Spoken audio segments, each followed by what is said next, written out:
An AI that aced the phone test, nearly 80%, dropped to about a third the second you handed it a real phone, with a real account and a live app. Hang on. Same AI, same tasks, and it just falls apart on an actual phone? Same AI, Eric. And a team at Xiaomi thought that collapse was the whole story worth chasing. So here's your number to hold. They tried to drag that real phone score back up. Guess how high they got it? And keep one strange detail in your back pocket. A task where the AI is asked to plan a bike ride from Beijing to New York. That one pays off later. Okay, but a high test score usually means the thing works. That's the entire point of a test.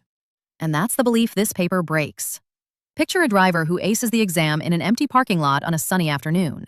Then you drop them on a rainy highway at night with a flat tire. The test never showed them the rain. Real phones are all rain. Your login expires halfway through. A captcha appears. A payment screen wants your fingerprint. And some apps flat out refuse to run on the fake phones everyone trains on. So the messy stuff you most need to practice is exactly the stuff you can't fake. Which is why Xiaomi did something expensive. Hundreds of real phones and dozens of tablets, running day and night as the actual training ground. And Juniper, this is the gap between a phone assistant that's a party trick and one you'd trust to book a real train ticket or check out a full shopping cart. Here's the move that makes it click. As the learner AI drives a real phone, a stronger teacher AI watches every single step and grades it. The moment the learner drifts off course without noticing, the teacher grabs the wheel like a driving instructor with a second set of pedals, steers back onto the road for a few steps, then hands control straight back. So it's learning from its own screw-ups, Juniper, not from a highlight reel of perfect drives. That's the flip.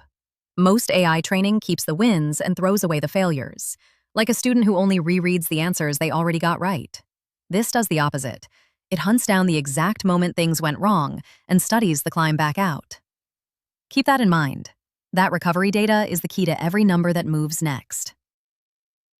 So if failing on real hardware really is the missing lesson, the real phone score should jump. Remember it fell to about a third? It climbed to 72%, roughly double. Wait, from a third to nearly 3/4? Just by feeding it its own mistakes? And here's what lands it. This is a mid-sized model. On that real phone test, it beats some of the biggest, most famous AIs out there, ones many times its size, because they trained in the sunny parking lot, and it trained in the rain. Okay, Juniper, so what was the deal with the bike ride from Beijing to New York? That's a task the AI is supposed to refuse. You can't cycle across an ocean. A good assistant should notice the request is impossible and just stop, instead of happily tapping away. And that's where even Xiaomi's AI struggles. Which is the honest catch. This thing's a brilliant driver, but it still doesn't reliably know when to refuse the trip.